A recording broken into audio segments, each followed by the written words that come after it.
We're gonna.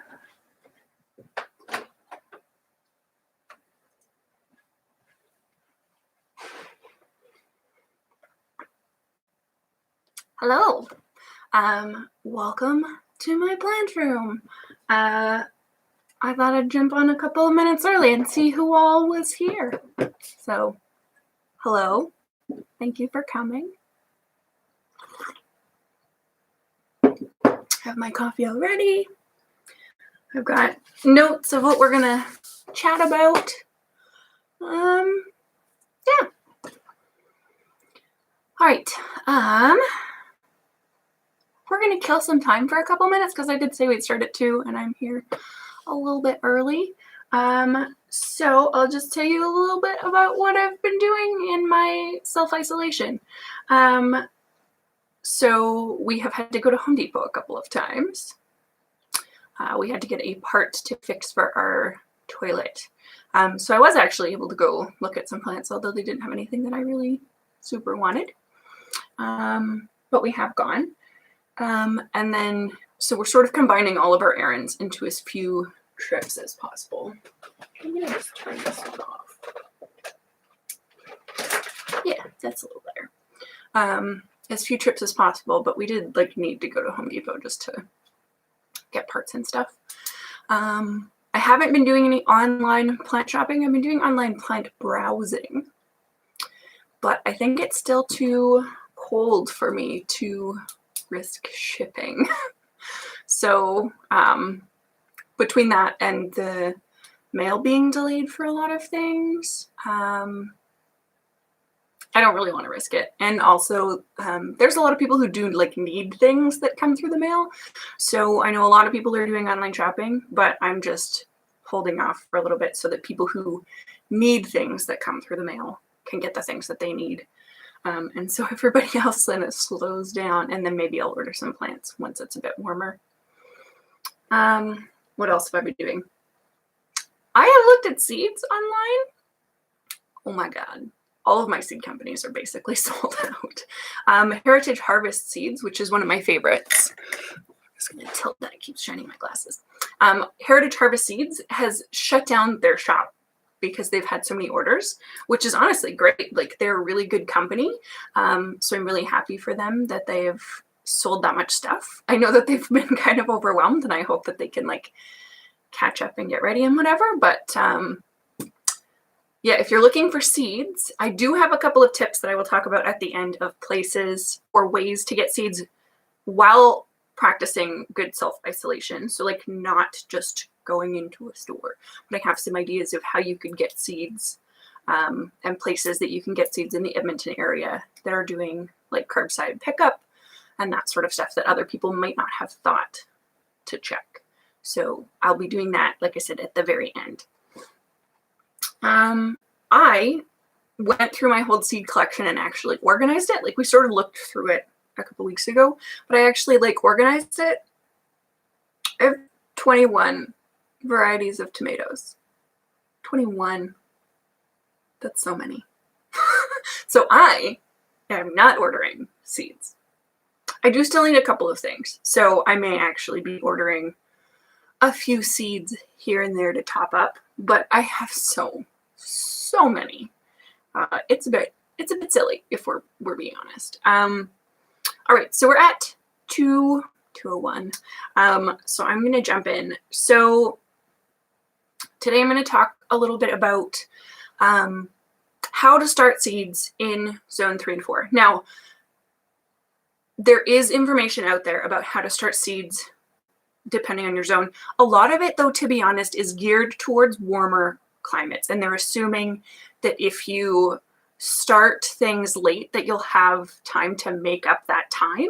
Our growing season is really short here. I live in Edmonton, and our growing season is about 138 days, but the reality is that it can be much shorter because that's going sort of by a long-term average. So to find out how many growing days you get, you want to find your last frost date. So the day in the spring that's your average last frost for each year. And then you need to find your first frost date. So in the fall, what's the date that you most usually get your first frost on? So here in Edmonton, I have, and I will link this below. It's wonderful. This is from West Coast Seeds. It's a bit iffy, but it's a very good resource overall. It has like everything you could possibly want. I do not get paid by West Coast, but I love them. So it shows at the top here what you should start indoors, what you should direct seed, have a transplant cover, or if you need to transplant it with cover. There are some things that I do a little bit differently, and I will talk about those and why I do them differently. But in general, it's really good, and it has sort of a list of the most common veggies that people are growing. And then at the bottom, it has different cities that are covered by this particular map zone, and then the first and last frost dates and the length of the growing season, which is really, really helpful. And the nice thing about these is that this one is for the southern prairies. West Coast Seeds has one of these for a bunch of different zones in Canada. So I'll link to their website where you can find that and just take a look. I'll put the link in the description after this video is finished. So if you come back and find it, it'll be up there. I'll also post it on my Facebook page, the Cats, Plants, and Treats Facebook page. So having a resource like this where you can actually look up for your area, the first and last frost dates, the length of your average growing season, like that is very helpful. So for Edmonton, according to this, our average last frost is May 7th, and the average first frost is September the 23rd. This is very iffy. So I have grown in the past 6 or 7 years that I've been like growing like a lot. I have had I've seen a last frost of like April 10th, which is not happening this year. Just it's not going to happen this year, but like we had a year where we had that. And then I've seen a first frost as early as the middle of August. That was 2 years ago. It was bonkers. It was like the second week in August or something like that. So as much as these are a good place to look for how long you want your seeds, you want a good margin in there. Thank you. I straightened my hair for this, Erin. Thank you. I love it. Sorry, got distracted. So when you're picking what seeds you're going to grow for your zone, it's important to know how long of a growing season you have on average. So this one says that our average in Edmonton is 138 days. Now, there's also micro zones within each city. So different areas have different actual ones. So this one just has sort of the big cities. They're just sort of pulling out like big zones, but you can actually pull up the data either on, I'll link it. There's a Canadian website that will actually show you the first and last frost, or you can pull up like just weathernetwork.ca or weathernetwork.com if you guys are in the States. And you can look up your first and last frost dates, and then just you count how many days are in the middle, and it'll give you your average length of growing season. Now, there's some things about this that are really interesting. So for example, Edmonton's growing season is average 138 days. Red Deer, which is south of us, averages only 106 days. So it really matters where you are, especially in relation to things like mountains. Obviously, elevation will make things cooler, but the other thing about being in a city is that the city produces a lot of hot air, so that actually will extend your growing season if you're paying attention to it. So if you're living out in the countryside, like honestly, even like in Strathcona County, it's going to be a couple of degrees colder on average most days than it would be like downtown Edmonton. And that's, you know, there's a whole bunch of factors that play into that, but you need to be aware of how long your growing season is. Sorry, Kayla. You have a bunch of protected cover stuff, so you're already playing that system. You're on the right track for it. But like you need to know how long your growing season is for when you're looking at seeds. And we're going to talk about some like actual examples of how I pick exactly what varieties I'm going to grow. But in general, know how long your growing season is. And as you're gardening, some people keep a journal. I don't because I'm terrible. I honestly should. And track like what your average last frost is, how warm it is in April, how warm it is in May. And that will give you a better idea of when you can seed and what you can seed, or what you should transplant and when you should plant inside and all those sort of things. So knowing how your climate works, where you actually are growing, makes a difference. So if you're, for example, if you have a garden that's not at your house and you have to drive like 30 minutes, don't look up for your house what the temperatures are. Look up for where your garden is. Another thing that also really affects this is where your garden sits in relation to things like bodies of water or just the landscape itself. So divots tend to stay warmer than, thank you, Tamara. So like valleys tend to stay warmer than if you're up on a hillside, right? There's also wind exposure to consider with that. If your garden, so my community garden plot that I've had a lot is sort of right next to the river in St. Albert, and there's two things that causes. One, mosquitoes. Oh my God, so many mosquitoes. They love me. It's awful. Two, more practically speaking, because so it does warm up, it sort of creates a microclimate, but it also increases your risk of frost, because if it's humid, you're more likely to get frost that actually settles on your plants. So that's something that's important to know, mostly for your last frost date, because you're going to have frost tender vegetables, and you want to know, like, if it's getting to even like +2, check your garden and you might need to cover. If there's something that you really love and you would be heartbroken if it died, for example, if you're really attached to your zucchini plant, I mean, I am not, but if you're really attached to your zucchini plant and it's getting to +5, I would cover it. You don't need to cover it with like a heavy blanket. That's overkill and will squash your plant. But I would cover it with like just a bed sheet. And what that does is it just sort of holds a little bit of warmer air in around the plant, like a little blankie. But it also practically, the frost will settle on the sheet instead of settling on the leaves of your plants. So your frost tender vegetables are going to have a better time if they're covered, even if there's no other heat there. Okay, so that's sort of how the climate plays a part. So know your last frost date, know your first frost date. So last frost date is in the spring, first frost date is in the fall. It took me forever to get my brain around that concept. So if you're having difficulty with it, like, I get it. It honestly took me years to like figure that out. Okay, know your first frost date, know your last frost date, know how long your growing season is in the area that your garden is, and think about where your garden is placed in relation to geographical characteristics like valleys and rivers and that sort of thing. Okay. So how do you pick what to grow? Okay. Step 1 is make a list of plants that you eat. This is very important. Plants that you eat, plants that your family eats, or things that, like, if you love somebody and you know that they love a specific vegetable, consider planting one of those for them if you have the time and if you have the space.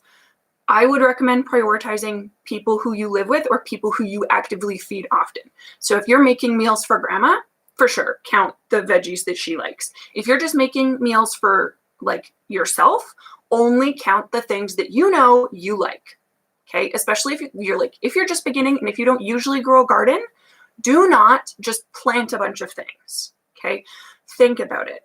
What do I like to eat? What will I eat when I have it? What do I not like to eat? And what am I iffy on? What do I want to try growing to see if I would like it? Okay, I mentioned in my last live stream that I planted a bunch of radishes and then they grew fantastically. And then I remembered that I actually hate radishes. So what that meant was that area in my garden where I planted the radishes, I didn't plant something else that I would eat. I spent all the time thinking about what seeds I was going to plant. I tilled the ground, I fed the ground, and then I used that time and space on something I didn't like. That was a waste of time. It was a waste of effort. Okay. I ended up making a good thing out of it because I found out I liked the radish pods, but it doesn't always turn out that way. If your family hates spinach, don't plant spinach. Even if it grows where you live, that's a waste of your time. Don't do it. Okay. So what do you eat? What do you actually eat? Not what do you think you'll eat? What do you actually eat? When you go to the grocery store, what veggies do you buy? Those are the things that are going to save you money. Okay.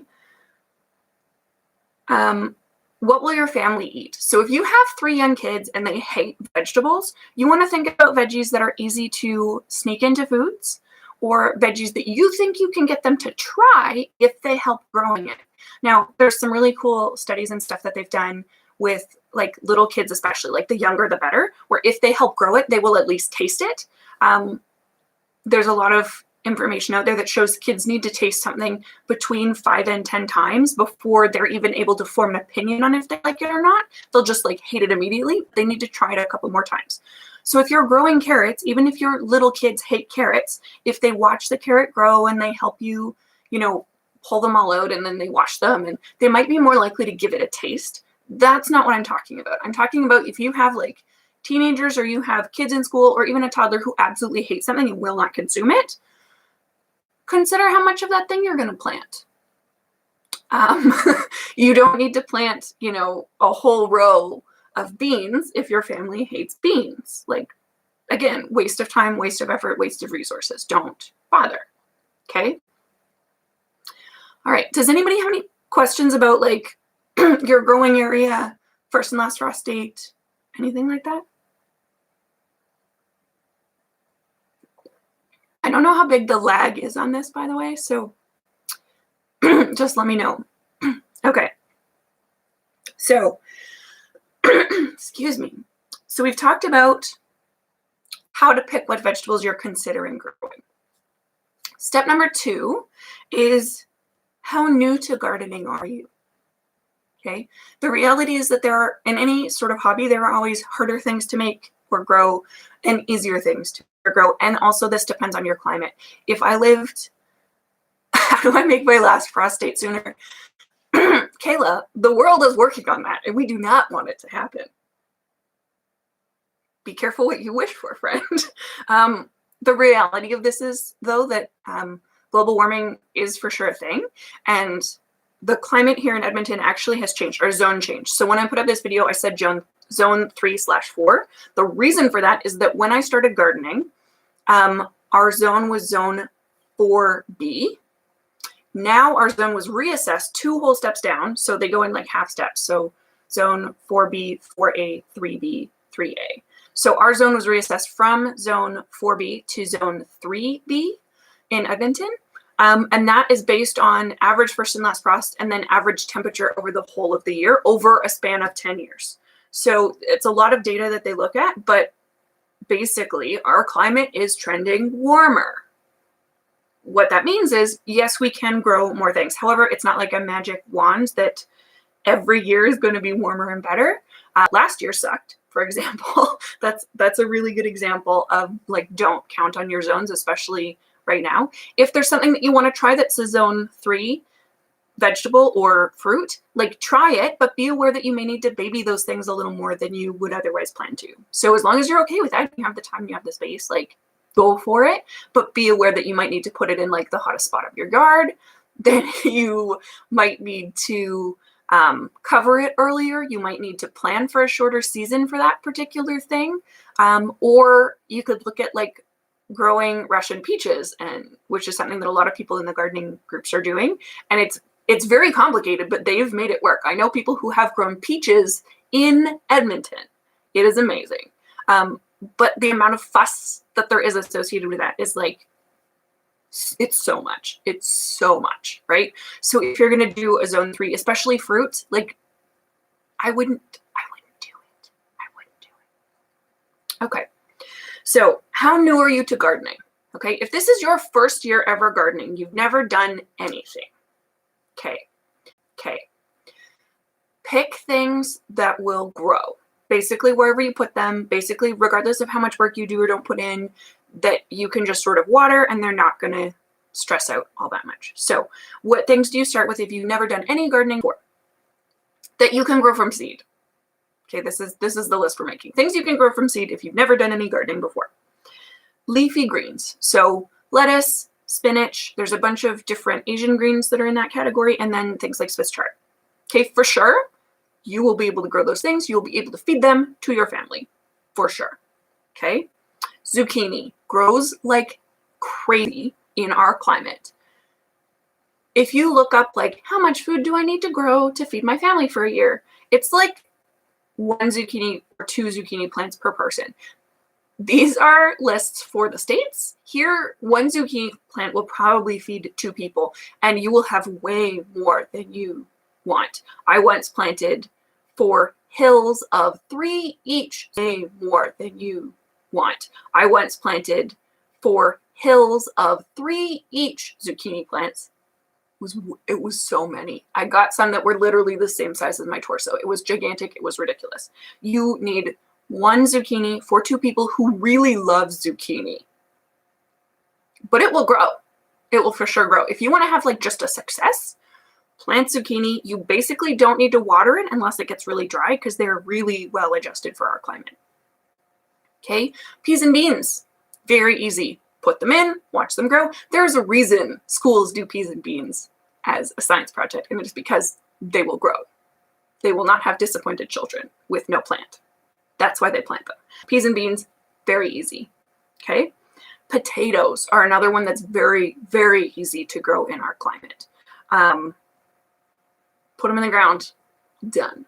Okay, potatoes are not complicated. They're actually something that's really good to grow if your soil isn't amazing, because they will help break up heavy soil. They do best in like a lighter soil because then the potatoes have an easier time growing. So if your soil is light, or if you add things to your soil and make it lighter, your potatoes will do better, but they will also grow in like heavy soil. So potatoes are very easy. You can also grow them in buckets.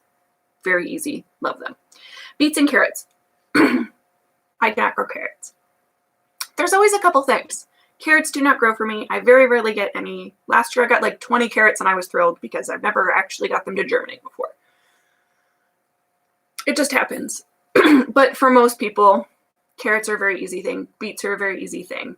Carrots especially are great to grow with kids because you just pick them out of the ground and they're delicious. Homegrown carrots are so much better than store-bought carrots just because the varieties are much, much better. They also store really well. So if you're looking for something that you can grow and save to have over the winter, carrots, potatoes, definitely on that list. Okay, squash and rhubarb. So zucchini are a kind of squash. There's two general sections of squash, two general types. There are summer squash, which is like the soft-skinned ones like zucchini, where you pick them when they're young, you slice them up and you eat them. You can eat them raw, you can cook them, but they have a thinner skin and they don't store well. Okay, and then you have your winter squash, which are meant for storage. If you cure them properly, they will keep for months and months and months. These are like the butternut squashes, spaghetti squashes, and acorn squashes. The rind on it is a little bit thicker, which is why it can stay. But you do have, there is a curing process that you have to go through. You have to make sure that they get completely ripe. But most of the winter squashes you can also eat as summer squashes. So if you pick them when the fruit is immature, when it's still like quite small and tender, you can still eat it like you can still eat it like a summer squash. So if you only have room to plant one squash plant, you could pick something like an acorn squash, and then you pick them, some of them while they're young, and then you let a couple of them grow. And that's one way to sort of save yourself some space and some time in your garden, is to plant as many plants that do multiple things as possible. This is a part of my seed planting process. Okay. And then the last thing that you should definitely plant if you have never grown anything before is rhubarb. Do not buy rhubarb. Do not buy rhubarb. Okay. Especially in Edmonton, don't buy it. Unless you like are a rhubarb connoisseur and you're very picky about like what kind you get. Okay. Go on Kijiji in a couple of months and search rhubarb, and you will find people who are like, please come take my rhubarb. Bring a bucket, take as much of it as you want. And you can either like take a divide of a plant because they grow like crazy, or, and then you would plant it, you'd have your own rhubarb. They're basically indestructible. My dad ran over one on purpose with a rototiller 3 years in a row, and it was still coming back. Okay, you cannot kill a rhubarb. So either take a divide of a plant, or wait a few more weeks and you'll have people being like, come and pick my rhubarb. And then you don't need to have your own rhubarb plant. You can just glean rhubarb from everybody else. Yeah, Lydia, it is nice to have a rhubarb. We actually have 2 at our house, and then I had 2 gigantic ones at my community garden plot, and I actually don't like rhubarb all that much. So there are lots of good things to do with rhubarb. The nice thing is that it's one of the earliest plants that are actually harvestable in our climate. So in spring, when you're like desperate for something green that has grown, that you have grown, rhubarb is like such an ego boost because it's ready so early. I don't know if you can hear him, but Muffin's purring. So if you're hearing a weird noise, it's muffin. But rhubarb is like a really good thing to plant just because it is one of the very first things. It's almost like it's basically indestructible. And they're free to get Plant Divide or whether it's stalks because people will just like come and take it. They grow prolifically and they will get 6 feet tall. I have had rhubarb plants that were taller than me. So you will be able to get them. Okay. So these sort of starter vegetables that I've talked about are low effort, high reward. So you don't need to do a ton to it and it will still give you a lot of food. Okay. They're also really common, which is great. So again, lettuce, spinach, greens, chard, things like that. Zucchini or winter squashes, summer squashes or winter squashes, peas and beans, beets, carrots, and rhubarb. Those are sort of my top. If you've never grown anything before, those are the things that you should start either from seed or get starts for your very first year. Those are things that will not make you really sad about gardening. Okay. If you have done quite a bit of gardening, but you've never started from seed in your house before, that's sort of our second category. That's a true story, Aaron. He ran it over twice a year, 3 years in a row, and it kept coming back. That's one of the, I have a divide from that rhubarb plant at my house. Very funny.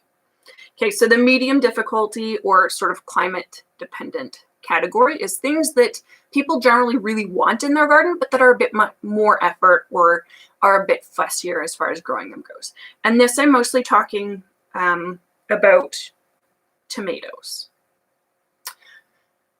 If you really want to garden and you've never gardened before, don't start your tomatoes from seed. Okay. I mean, give it a try if you want to, but I killed my tomato starts the first 3 years that I tried to grow them. So they're fussy, they're finicky. You really have to start them at the right time. You have to go through a whole process to get them put outside. If they get too tall and leggy in your house, they're just not going to thrive. If you've never grown anything before, or if you're not sure, you don't have lights, buy tomato starts. They're like $5 for a pack of 6. Like, this is a good reward, okay? There are places that sell heirloom tomato plants. Apache Seeds and Holes are the first two that come to mind, and they will sell like certain heirloom varieties. So if you want to try tomato starts for a couple of years and then you feel like maybe you want to try from seed, you could save seed from those heritage tomato starts that you bought and use those seeds to grow your own tomatoes the next year, which I have 100% done on a number of occasions. Okay. Tomatoes require more watering, more sun, and you have to prune them. I'm not going to get into it. It's a whole topic. If you search pruning tomatoes or training tomatoes, you'll find a ton of information because it's the same no matter where you live. Okay. We're going to talk a lot more about tomato seed, but that's sort of our basic kind of things. Okay. Cucumbers are difficult because you have to keep the water really consistent, which is very tricky in our climate most years. If they don't get enough water, they're going to be very bitter. If they get too much water, they will actually split before you can pick them. So cucumbers are great to start from seed. I don't have a ton of luck with them, but I know people who have wonderful luck with them. So it's something that I try every year, basically. Okay. Brassicas. So the brassica family of vegetables are cabbages, broccoli, cauliflower. There's some types of greens that are in the brassica family, but like anything that has that sort of texture, that cauliflower, broccoli, cabbagey sort of texture. Okay, that's brassicas. Those are fairly easy to grow, but the thing about them is that they're very low reward for most varieties. So what I mean by that is if you plant a tomato plant, you are going to get buckets of tomatoes. You're going to get, they grow in like a little umbrella formation, right? You're going to get vines of them. If you plant a cabbage plant, you get a cabbage, one. And they're big, big plants. Okay, even like, you know, cabbages at the grocery store sort of range from like this big to like this big, but the plants are huge. So you need to have a lot of space to grow more than one cabbage. They're kind of a fun thing to do, but they're low reward. You plant one cabbage plant, you get one cabbage. You're not going to get 2 cabbages. There's basically no way to do it, certainly not in our growing season. The other thing about the brassica family is that cabbage moths are a big problem in the Edmonton area. So if you plant, hi Pam, I'm glad you could join us. We're just talking about brassicas. So in my region, if you are planting brassicas, so broccoli, cabbage, cauliflower, anything like that, you have to cover them from as soon as you plant them, and you need to keep that cover on the whole season or you will not get anything. You'll plant that one plant in its big old space and you will not get to eat that cabbage. You'll think you'll get to eat that cabbage. You will think it will be fine because the cabbage will grow and it will look beautiful. And you'll be like, oh, it looks almost ready. I'm going to pick it tomorrow. And then you'll go out in the morning to pick your cabbage and it will have holes all through the whole thing because the stupid cabbage moths found it before you do. They are attracted to the scent of ripe cabbages and they're everywhere. There's no way to get around them other than to cover your vegetables. Okay. So like try it if you want to, but I have had that heartbreak on more than one occasion and I have definitely yelled and thrown my cabbage on the ground. So if you have space, by all means, grow brassicas. Now, there are some broccolis that are like a cut and come again broccoli, like broccolinis. Those are worth a bit more effort in my mind because you can cut and come again, right? So those are a little bit better. But cabbages, cauliflowers, most broccoli varieties are a one single plant, okay? The other thing about broccoli, specifically broccoli and cauliflower both, is the window between ripe and overripe is very small. So broccoli, the florets that we eat are flowers before they're mature.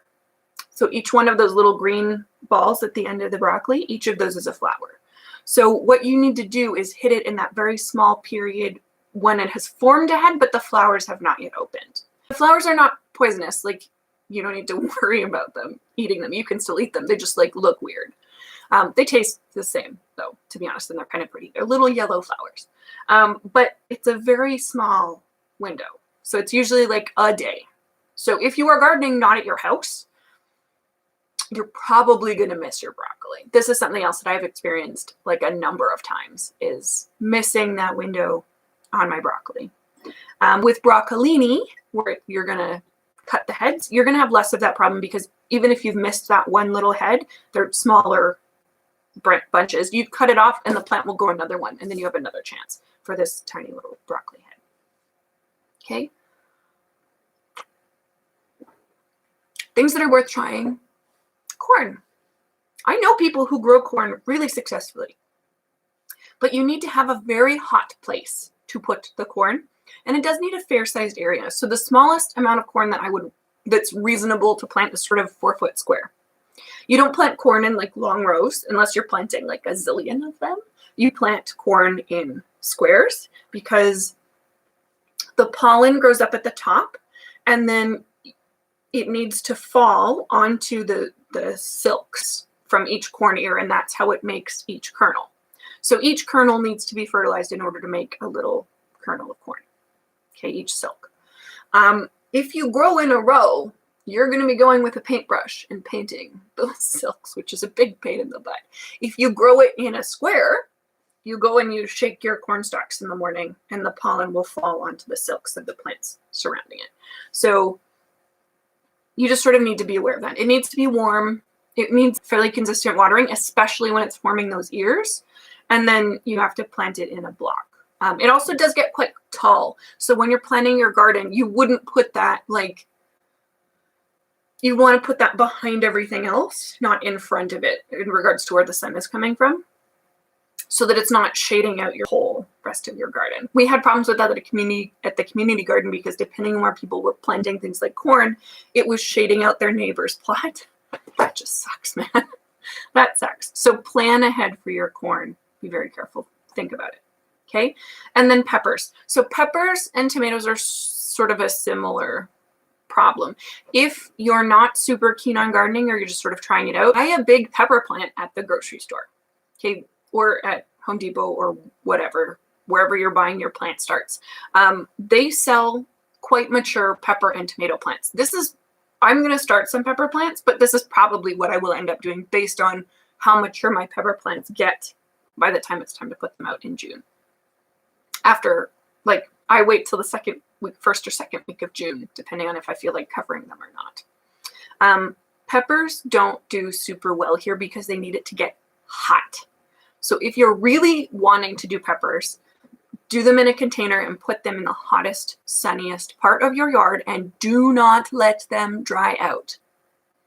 Every time your pepper plant gets too dry, it stresses the plant. And if the plant is stressed, that's basically another day until your pepper fruits ripen.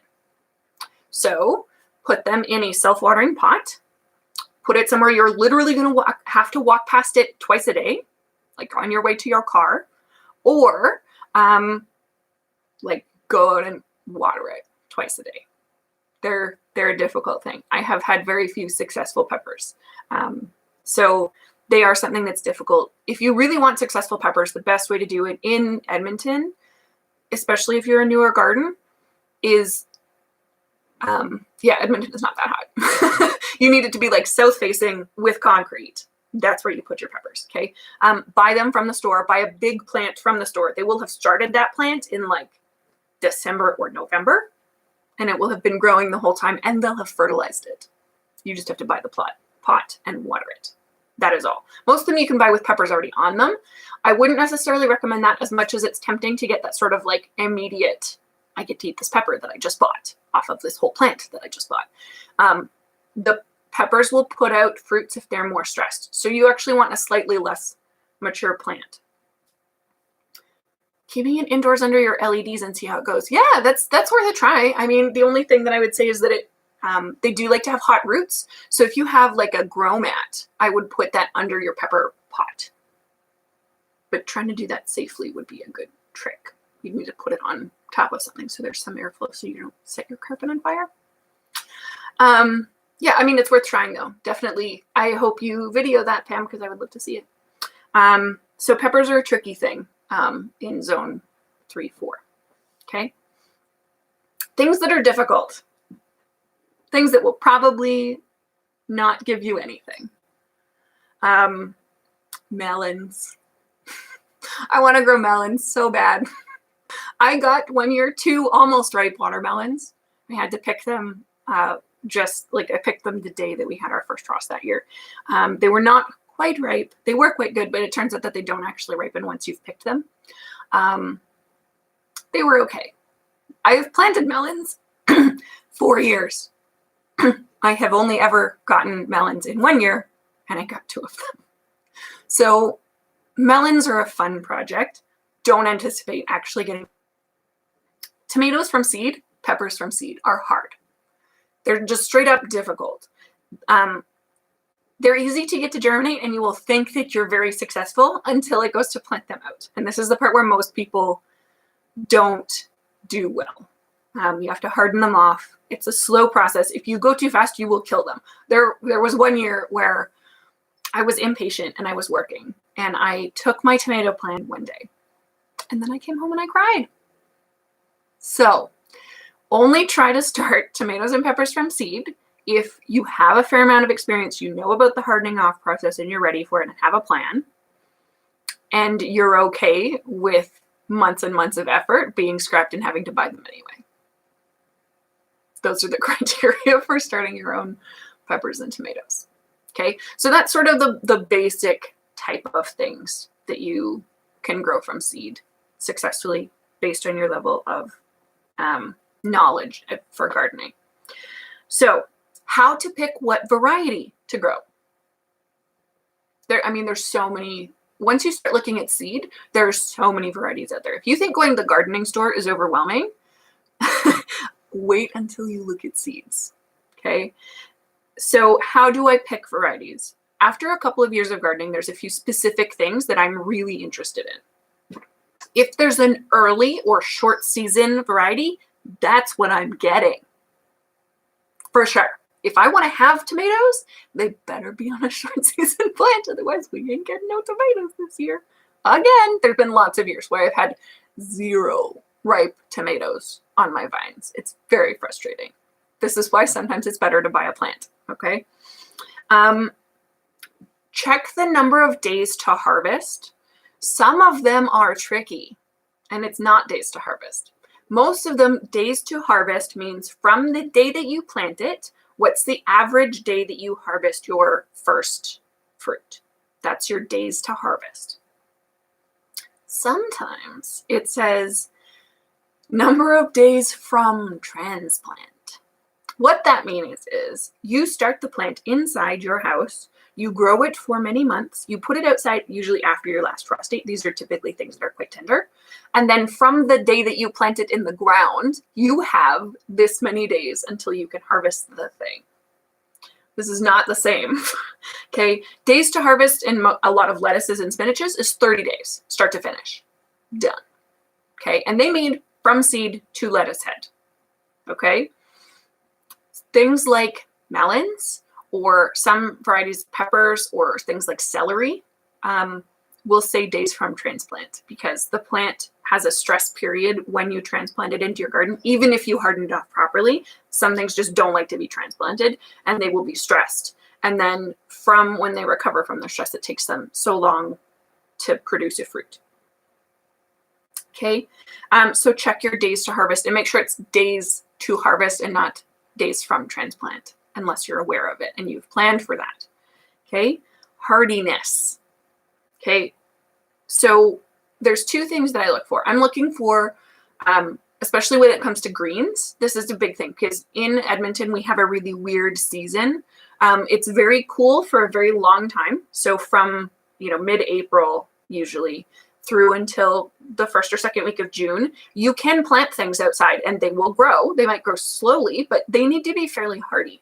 And then from that second week of June through to the end of August, it's usually very hot. Now, this is a weird season. Most other places, like, it gets hot pretty quick, so you have a very short little spring period. Ours is very extended.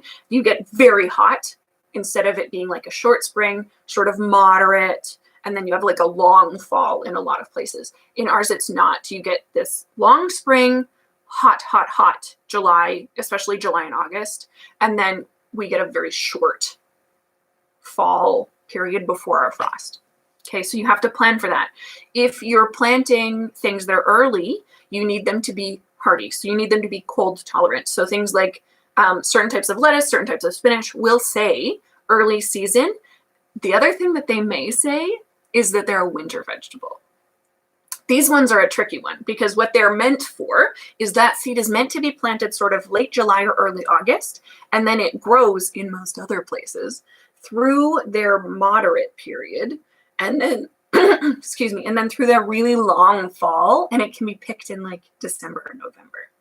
That is not a thing here, unless you're using a lot of like very advanced row cover techniques. Kayla, that's you. The rest of us who are not growing with 3 layers of cover or whatever craziness that you have going on at your house,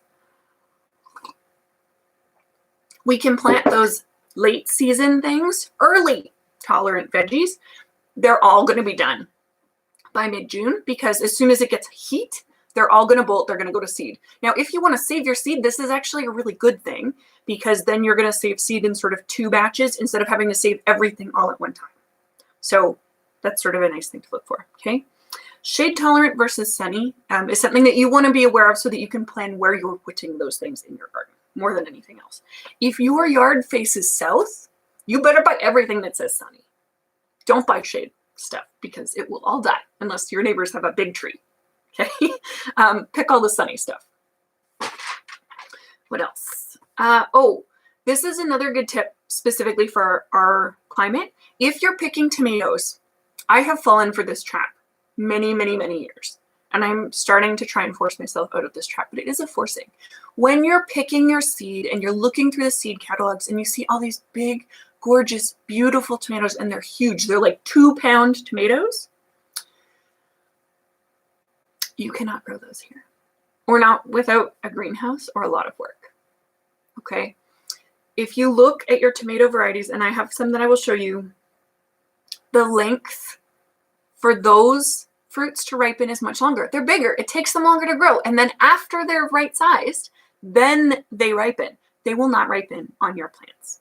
So as tempting as it is to buy those like really big, like mortgage lifter, beefsteak style of tomatoes, like don't plan on eating them from the plant unless you're really lucky. Like if we get a good year, that will work. If we get a bad year like last year, you're getting no tomatoes if that's all you plant.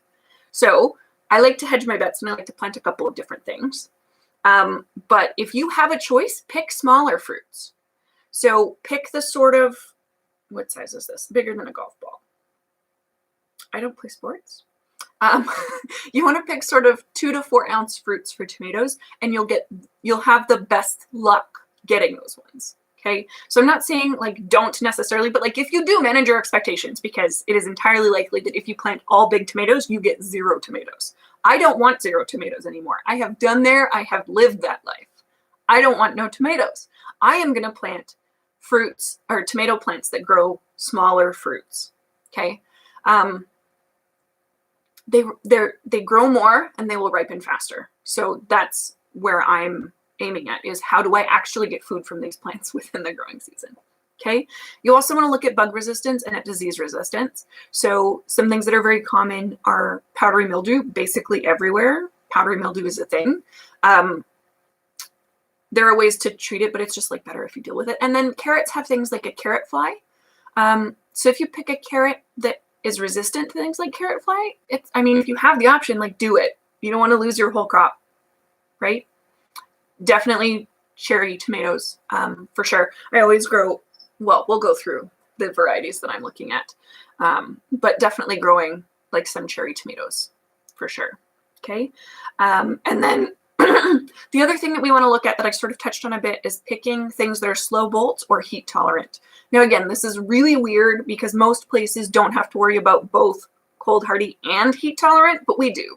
And if you plant only cold season lettuces, you will have no lettuce throughout half of July and all of August. You will just get none because all of your lettuce will be bolted. Okay. So look for some of those as well, but you're not going to seed them in your house. You're going to be direct seeding them in early June so that you still have lettuces to grow. So this is sort of succession planting so that you will still have lettuces in the middle of August that will not bolt on you as soon as it gets hot. Okay. Very quickly, when there are some things that if you want to plant them from seed, if you want to try it, that you need to have already planted or plant like tonight. Okay. The urgent, you must do it now or never things are particularly tomatoes, peppers, eggplants. Okay. So these are all in the nightshade family. It may be too late, but it's going to depend on what our season is like this year. And I can't see the future. So if you want to try it, like try it. I'm going to be doing it. I'm going to be planting mine tonight. Let's see if it works. Okay. Tomatoes, peppers, eggplants. If you want to do them from seed, now is your moment. Okay. Onions and leeks. This is another one. Okay. West Coast Seeds on here. Onions and leeks. It has you planting them from the beginning of March indoors through until the middle of April. I usually plant mine in January, which is early. But mid-February is a much safer time. We are now in April. This is a gamble if you're planting them from seed.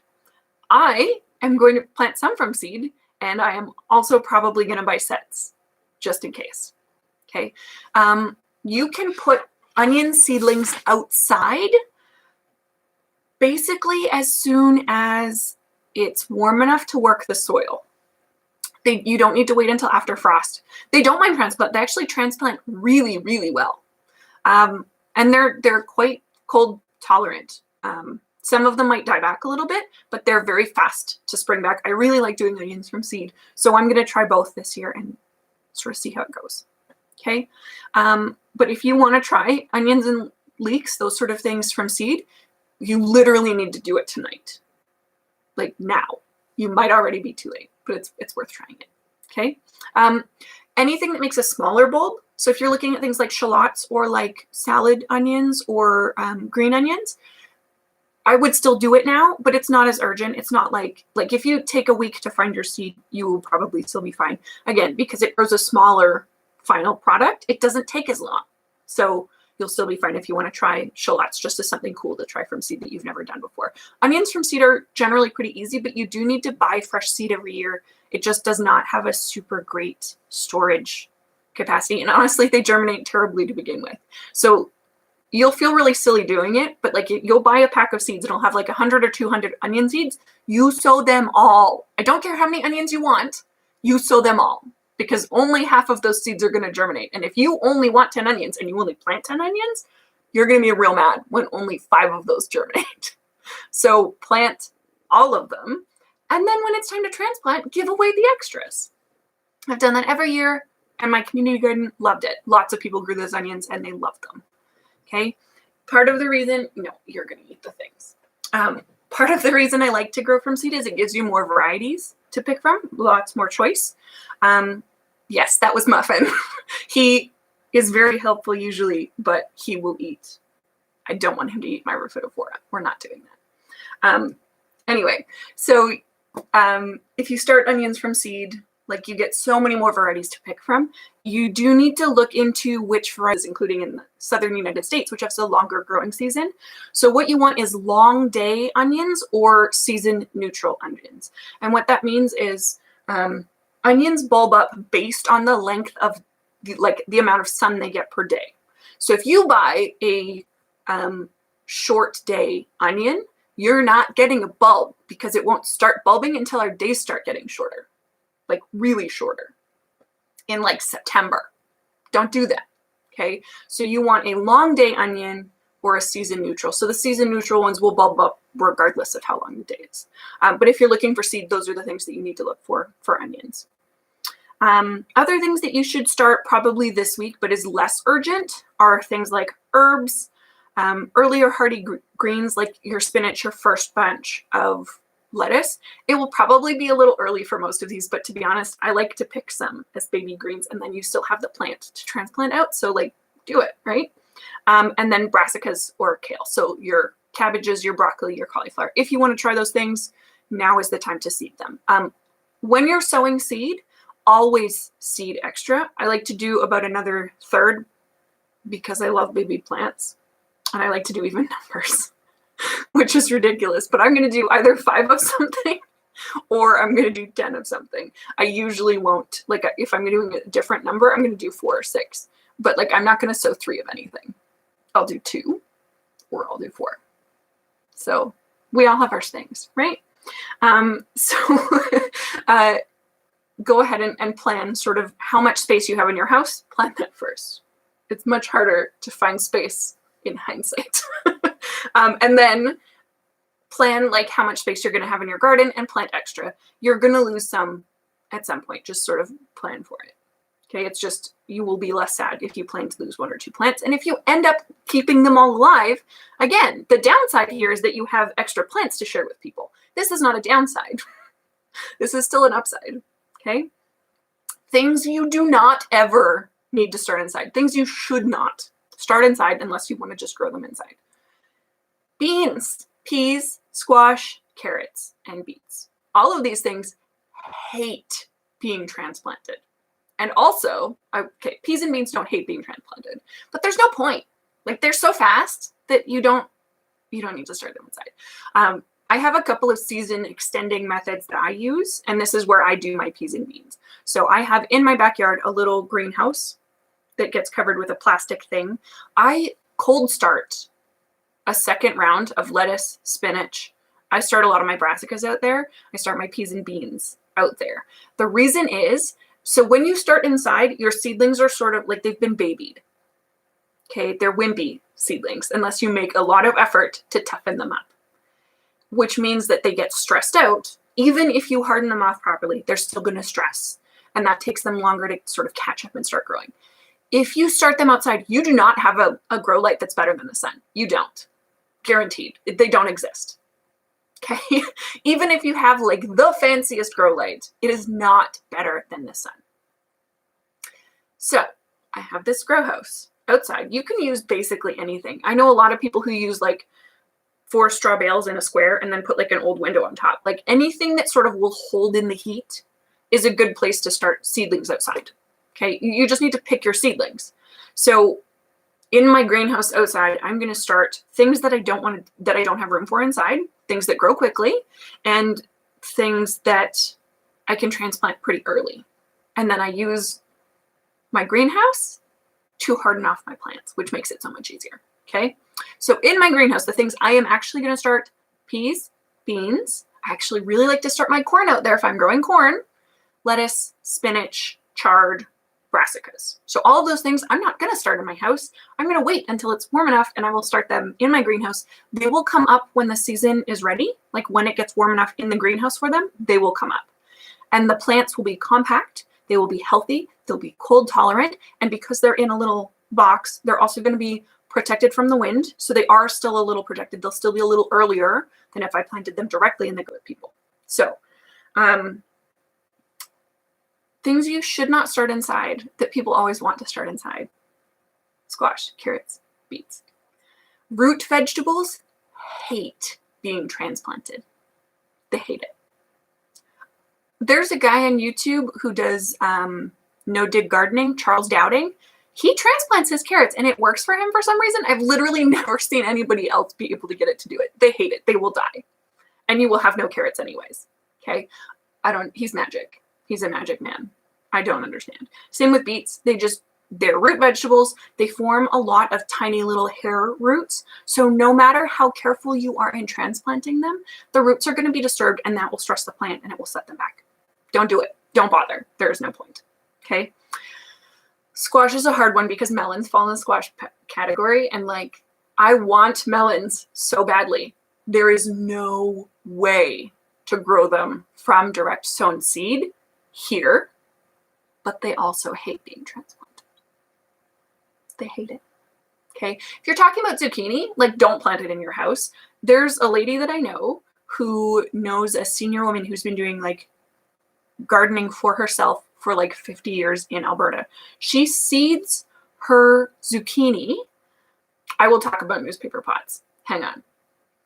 She seeds her zucchini on June 1st every year and always gets boatloads of zucchini. I was like, oh no, I'm going to have to start my zucchini in the middle of May and like, oh, I'll never get any zucchini because it's not long enough. Middle of June, direct sowed. It was so late. I was so far behind last year. I got boatloads of zucchini. It was not a problem. Okay. Don't worry about having to start your zucchini inside. It's just a waste of time. If you're desperate for plants and you want something easy, like, go for it. But the other thing about squash plants is that they get big. They get big fast. And if they don't have enough room for their roots to spread out, they're going to vine to try and find more room. So when you transplanting like a little tomato plant with like one little stalk is like easy. Transplanting a squash plant in a little pot, but with vines that are 8 feet long, no. Like, oh my God, you will break it. Don't start your squash inside. Like, just don't do it. Okay. Winter squash as well. Same thing. They're going to do very well outside. You want to plant them either after your danger of frost has passed. So this is not after your frost date. This is, you're going to go by your temperature every year when your nights are consistently getting only to like +2 or +5. They're not going below 0 at all anymore. That's when you plant your squash and your zucchini and those sort of not cold tolerant things. And if you get a bad day, you cover them because otherwise you're losing them. You have to plant again. They're not at all cold tolerant. If they get a frost, you will lose your plants. Okay. Newspaper pots for squash. I have tried this. It is not that they do not grow the plants. They do not disintegrate as well as people think. So I did this one year and I did an experiment for myself. I grew, I think, 2 or 4 of each squash variety in newspaper pots. When I transplanted them, for half I took the newspaper off and for half I left the newspaper on. The ones I left the newspaper on, even if it was only one layer of newspaper, consistently those plants were smaller, which means their roots were restricted by the newspaper. Yes, it breaks down, but it doesn't break down fast enough. The ones I took the newspaper off were more stressed, so they stunted for a little bit, but then they exploded because their roots were free. So in that point where they're not growing, they're not actually not growing. What's happening is the roots are growing and you can't see it. Okay, so I took the newspaper pot off, which stresses the roots, which is not ideal, planted that plant. It took a week or 2 where it seemed like nothing happened, but I kept an eye on those plants. They weren't like wilting or anything. And then they grew. Now, newspaper pots are nice. I hate those little peat pellet ones with the stupid stocking around them. I personally hate those things. Anybody who tells you that the little stocking thing around the peat pellets degrades, they are lying, because I was still digging them out of my garden. I never used them. I was still digging them out of my garden 5 years after I took over that plant. They do not degrade. They do trap the roots of your plant, and they do stunt your plants. So don't use the peat pots unless you plan on very carefully snipping and very carefully wrapping them. Like, oh, it's such a pain. So you do have to take off the newspaper pots if you're using newspaper pots. Like, go ahead and do it. It's a fun craft to do with kids, and lots of people are stuck at home with their kids. So like, go for it, especially if what you're growing in those paper pots are things that don't mind being transplanted. This is a great time to talk about peas and beans. They're fine with being transplanted. They start really fast. You can make newspaper pots and plant your peas and beans in them, which gives you a little bit of an early start, and then you can plant them outside. You're for sure going to get peas and beans. Like, that's a good thing to do with newspaper pots, in my opinion. Feel free to try different things. I am not an expert. Okay. Garlic. Okay. If you have not started garlic, in Edmonton, the classic advice is to start your garlic in the fall, which is honestly the best thing to do. However, caveat, if you did not know this, if you didn't have a garden last fall, if you didn't have time for a garden last fall, and now suddenly, for some reason, you do, in all of those cases, you can still start garlic this year. Garlic is really easy to grow. It grows great in the Edmonton area. You usually want to find a hard neck garlic. So there's 2 varieties of garlic. There are soft neck and hard neck. The hard neck varieties are sort of more storage, and they do really well. If you're buying that purple Russian garlic from the farmer's market, that stuff is hard neck, and it is amazing. That's the kind I like. So if you want to buy garlic, you can like go to Canadian Tire or like anywhere garden store that brings in those like bags of garlic. But like, honestly, go to the grocery store and go to the organic section and buy some garlic that you like. And then you can plant that. And it's much cheaper. If your area, some places have an early farmer's market, and they'll do like a first of the season farmer's market. If that's early enough, like if it's the first week of May, but in Alberta, we have Hutterite and Mennonite colonies, and they have amazing market garden stalls. And some of them do organic vegetables and some of them don't. For garlic, it honestly does not matter, but like whatever you're comfortable with. Buy garlic from them. It will be cured properly because they're very good at their storage. Take those home, and then you can root those. So to seed your garlic in your garden, you can plant it as soon as the soil is loose enough that you can work it. So if you can stick your whole hand, sort of stick your fingers in and they will go in and it's not frozen, you can plant your garlic. Perfect. It's meant to overwinter here, so it will not get killed by frost. You can do your onion sets the same way. As soon as your garden is ready to be worked at all, that's when you plant your onions and your garlic, and your onion starts that you've started in the house. You can put those out as early as mid-April, depending on what your garden is like. As soon as the soil is ready to be worked, that's when you put them in. Okay. So that's what you can do, and you will still get a really good garlic harvest most years. Okay. Okay. Let's talk examples. We're already at 3 o'clock, but like I still don't have anything to do, so I'm going to stay. If you only plan an hour, like that's totally fine. Thank you very much for joining us. But if you still got time, feel free to hang around. I'm probably going to be another 20 or 30 minutes because this is the fun part. Okay, let's talk about seeds. We're going to talk about tomatoes first. It is indeed still snowing outside. Yeah, for sure. It's the worst. There was one year that I put out my onions the first week of April because we didn't have snow and I could work the earth in my garden. I was so excited. It was wonderful. I got fantastic onions that year. That's not going to be the case this year. Okay, so for tomatoes, there are a couple of things that you need to know.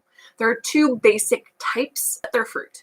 Indeterminate means that they are going to grow and grow and grow, and they're just going to continue growing unless you pinch the top off. Okay. For growing purposes, it doesn't super matter for us which type you get. You just need to know which type you have because pruning them is different. Determinate tomatoes, you don't really need to prune. Indeterminate ones, if you don't prune them, you're basically not getting fruit. You'll get some, but you're not going to get as much as you could get from that tomato. Okay, and then within those, like outside of those sort of 2 general varieties, there's different things that you use tomatoes for. So there are paste tomatoes, there are slicing tomatoes, there are saladette tomatoes, which are like the sort of golf ball size. What you want to use them for. If you want to make spaghetti sauce, you want a paste tomato. If you try to make spaghetti sauce with slicing tomatoes, you can do it. Sometimes it'll be really good. It may also be very bland and it may be very watery. Paste tomatoes have a much lower water content and often have been bred for years for really good flavor that develops through sauce. So this is your Roma tomatoes, your San Marzano tomatoes. Okay, so I like to grow one variety of paste tomato per year. I have, I separated them out, didn't I?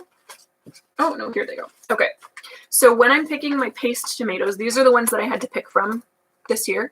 I didn't buy any seed because I had like 21. Oh my God. Okay, so I have San Marzano tomatoes from 2018. I like to label the packet so that I remember when I bought them if it's not already labeled. I had Romana's Ukrainian tomato from also 2018. And then I have Roma VF paste tomato. Okay, so when I'm looking at the number of days, I looked these ones, here we go, the San Marzano one, I'll have it on it. So San Marzano, 80 days, heirloom tomato seeds, indeterminate. So this tells me a couple of things. For one, heirloom tells me if I save seed from tomatoes I grow this year, I will be able to grow tomatoes that are the same next year. So heirloom means if you save your seed, you will grow the same thing from that seed. Assuming you don't cross-pollinate, but like you can't avoid that in a small garden, okay? 80 days. Those open pollinated, 65 days to maturity. So these ones you can also save seed from. 60 days. San Marzano, 80 days. Which one am I growing? 65 days. That's what I'm growing.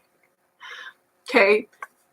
I want tomatoes this year. The way that I am hedging my bets for the way that things are in the world this year is I'm planting things that are a better bet. 65 days is a better bet than 80 days. I'm going to plant these paste tomatoes. Okay. So those are the paste tomatoes that I'm picking for this year. Is the Roma VF paste tomato from High Mowing Seeds. The tomato category. Where did oh, there we go. Here we go. Cherry tomato for the year because then I don't have to do it. It's so nice. A medium-sized orange cherry whose best feature is by far a sensational ability to woo your taste buds. Juicy, sweet, and flavorful, indeterminate, 55 days. The smaller your tomato, the shorter season you need. These are the cherry tomatoes that I picked, 55 days. I'm not usually a fan of orange tomatoes, but these ones are supposed to be juicy, sweet. I'm going to give them a try this year. So those ones I'm growing. And then I wanted to try a variety that was a saladette, so that golf ball sized tomato. So the ones that I had to choose from were pink boar tomatoes. These ones are 75 days to maturity. They're sort of the 2 to 4 ounce fruits, and they're very cute. They have these little slices. There we go. So they're like a stripy one. I like cool colored tomatoes. So that was one.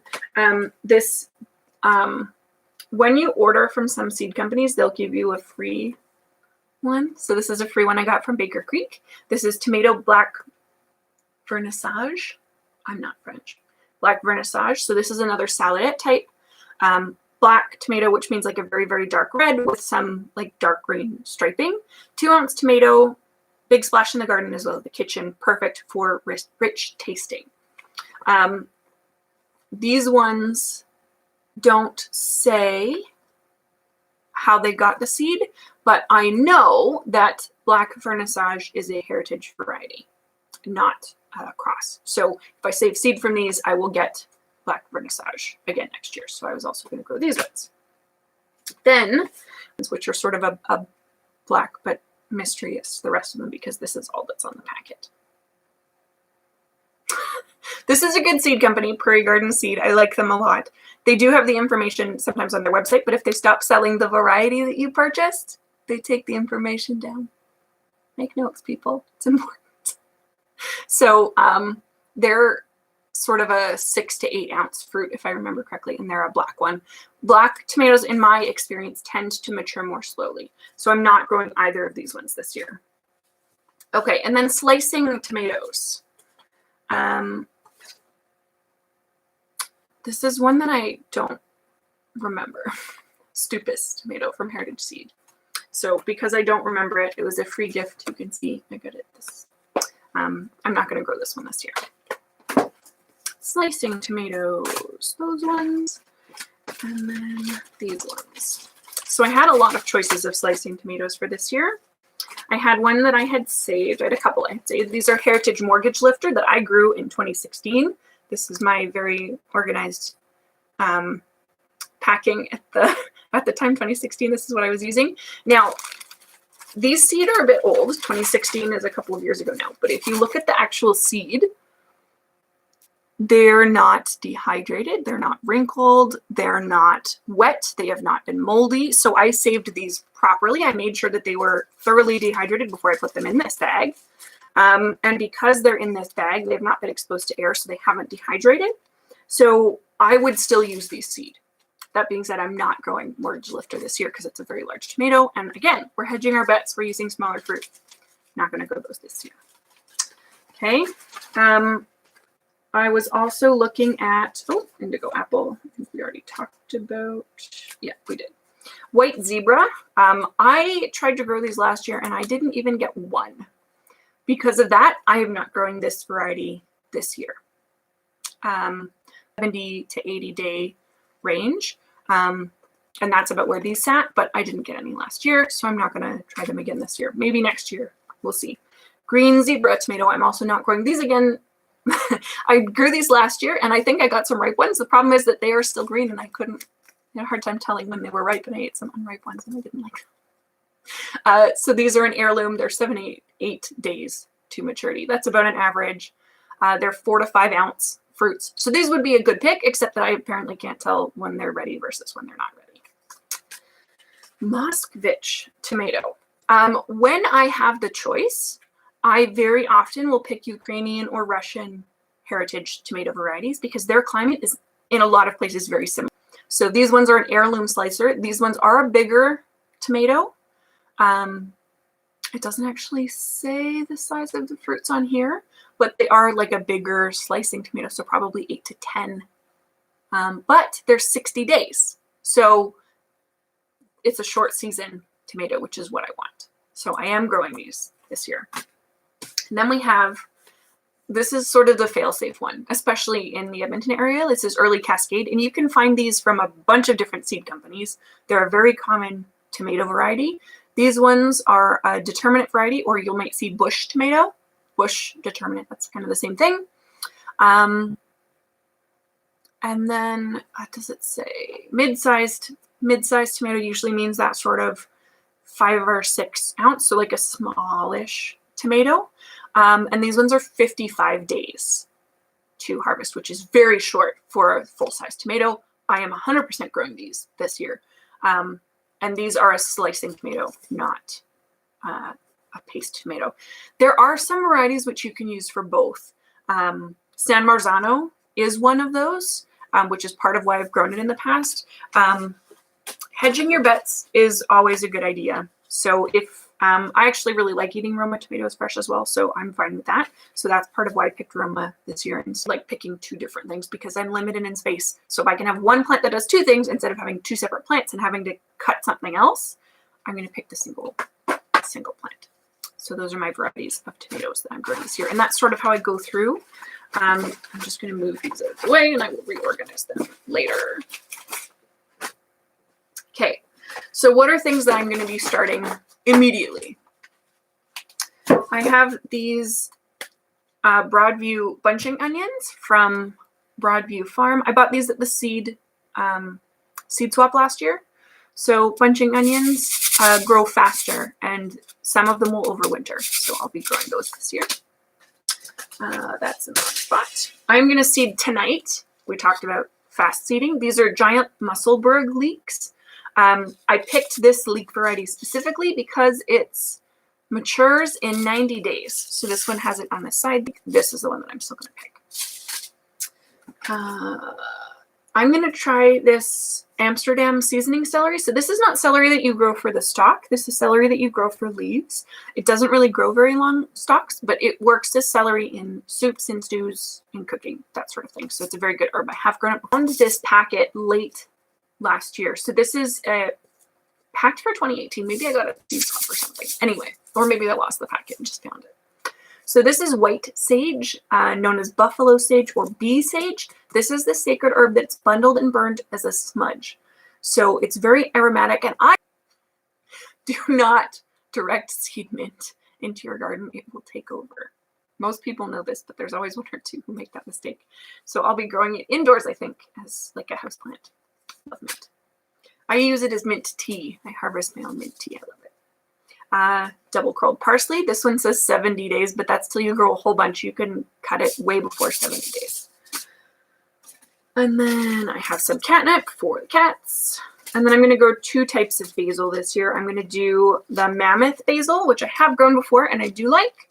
And I'm going to try sweet Genovese basil again. Basil is one of those things that I always kill. Sucks. Okay, so those are the things that I'll be seeding right away. I also had a couple of pepper varieties that I was going to do. So when I pick what I'm going to grow, it's the same sort of thing. I look through whether they're sweet peppers or hot peppers. I look through how long of the season they need, what they want, so how hot they need it to be, how big of a pepper they make. I like to pick peppers which you can eat either green or fully ripen. Again, because I might not get to the end of the season, right? So this year I picked, these are black pearl peppers that I have saved. I saved the seed from a couple of years ago. I may or may not actually end up growing these. The plants are black and they're so pretty. They're like a deep, deep, rich purple, and I absolutely love them. So I may or may not end up actually planting these. We will see. I don't even like the peppers. I don't like the way that they taste, but the plants are so pretty and they have these gorgeous purple flowers. Usually pepper flowers are white. So these ones have like these beautiful purple flowers. Like deep, rich purple is my favorite color. So I am still deciding if I'm going to plant those or not. I am not a super spice person. I am a white lady who lives in Canada. So I'm not into super spicy. So I will be growing... Oh, dang, where did they go? I had some King of the North. Oh, there you are. For sweet peppers, I will be growing King of the North peppers. It has King of the North as the name. Northern peppers. These are a sweet pepper. They grow fairly large. They turn red when they're fully ripe, but you can also eat them green. And these ones are a shorter season pepper. This package on the back just has general pepper information. It's not for the specific variety, which is something that Heritage Harvest Seed was actually working on changing. So I'd be interested in seeing their packets for this year. But King of the North pepper is one that I'll be growing. Then I have this HMS orange picnic pepper. So this one is a heritage variety. But picnic peppers are the little ones. So they're more likely to get, I'm more likely to get sweet peppers from this plant, essentially, and orange peppers are my favorites. So, these ones are supposed to be 60 days to green or 82 to orange. So orange, I don't know that I'll actually be able to get those. I'm going to grow Cubanelle peppers. I grew these last year and I really liked them. Game of Thrones pepper.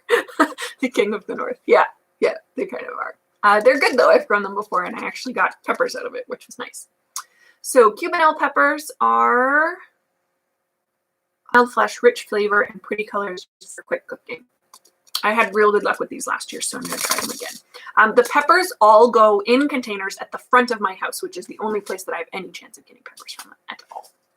And then I have lemon spiced jalapenos. They are pretty and yellow, and that's why I'm growing them for the most part. They're jalapenos. So whether I actually get any that turn yellow, I didn't last year. I mean, last year was kind of a sucky year, but it's kind of a toss-up anyway. But jalapenos you can use green as well, so I'll be happy with either, but those are the ones I'm growing. These are the only hot peppers that I'm growing this year. I might end up growing. I love little baby pepper plants. They're just too cute. So I may or may not end up actually growing them. So those are the things that I'm growing this year. I promised you guys tips on where you could still get seed. Heritage Harvest, like I said at the beginning, is out of their seed. They've closed their website for the time being. So if you are able to order, don't order as early as you can, because they will be out of some things. But if you order things like spinach or lettuce, you can plant them basically whenever. So those are things that you could for sure get. But like if you're ordering from Heritage Harvest this year, don't order tomatoes. It's already too late. They need to be planted today. So don't bother doing that. But if you want to order things like your later things that you're planting in June, like those would be things that you could still order. So zucchinis or squash, anything like that would be totally fine. Corn is something that you plant just a couple of weeks before the last frost. We want it to have as long as possible in the ground, but it doesn't really like being. Their website is still up, but they're out of a lot of things. Everywhere is out of a lot of things. This is part of why I decided to do this live stream, is because everybody is starting gardens this year. So I thought I would share some of my knowledge with you guys. Incredibleseeds.ca is sold out of a lot of things, but still has stuff available. West Coast Seeds you can order from directly online, but they're currently delaying their shipping. So keep that in mind when plan ahead. Be careful about what you're buying. Don't waste your money. Don't buy onion seeds. They won't be any good next year. Don't do it. Okay. The other thing that you can do, Apache Seeds, it has a website. You can go through their website, pick what you want, and you can do curbside pickup. My bet is Greenland or Salisbury or Coleman's will also do that, but they're actually, I know Greenland for sure is open. I would not personally go seed shopping in person right now. We are supposed to be self-isolating. As much as growing your own food is a necessity, you can buy seeds at the grocery stores. You can buy seeds at Home Depot. So if you need to go and, as many times as possible, combine your trips. So if you need to go to Home Depot to get something, look at their seeds while you're there, right? If you need to go to the grocery store to buy your groceries, look at the seeds that they have there. A lot of grocery stores start putting out seed stacks this time of year. The other thing that you can do that is the real trick, holes. So the Enjoy Center in St. Albert has a garden center inside of it called Holes. Their website is awful. Their phone system is awful. The benefit of this is that they don't have any of their seed posted online. So the chance of them being sold out is very low. They're not open to the public, but they are doing curbside pickup. So if you know what you want, you could phone them, put an order for the seeds. They will probably have them, and then pick them up. I will be doing this probably tomorrow. So they carry for sure West Coast Seed, Renee's Garden Seed, and then they carry like the standard Macmillan ones, as well as a couple other varieties that I just can't remember. I'm trying to do it off by memory, So what you can do with this knowledge is go to West Coast Seed, their website, look up the varieties that they sell, pick what you would like and write it down, phone Holes, talk to a real person, ask them if they have that variety or something, I want a short season snacking size tomato on a short season slicing tomato, looking for something in the 4 to 6 ounces. They'll go through the seeds that they actually do have. You can pay, and then you can pick up without having to leave your car. And I don't think they're going to be sold out. So I will be phoning them to buy onion seeds. I don't have any actual big onion seed.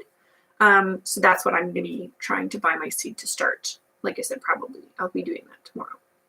So that is all the information that I have for you today. Thank you very much, all of you guys who stuck around right till the bitter end. Everything, like this live stream, I'm going to put up on YouTube, and it's going to stay live on YouTube. If you have any questions, feel free to put them in the comments below the video once it goes live, or once it goes up again, and I'll go through and I'll answer any questions. You can definitely go and follow me on Instagram at Cats, Plants, and Treats, or you can look me up on Facebook. I'm in the Edmonton gardening groups, basically all of them, if you want to look for me, and I'm happy to answer any questions and chat about seed starting.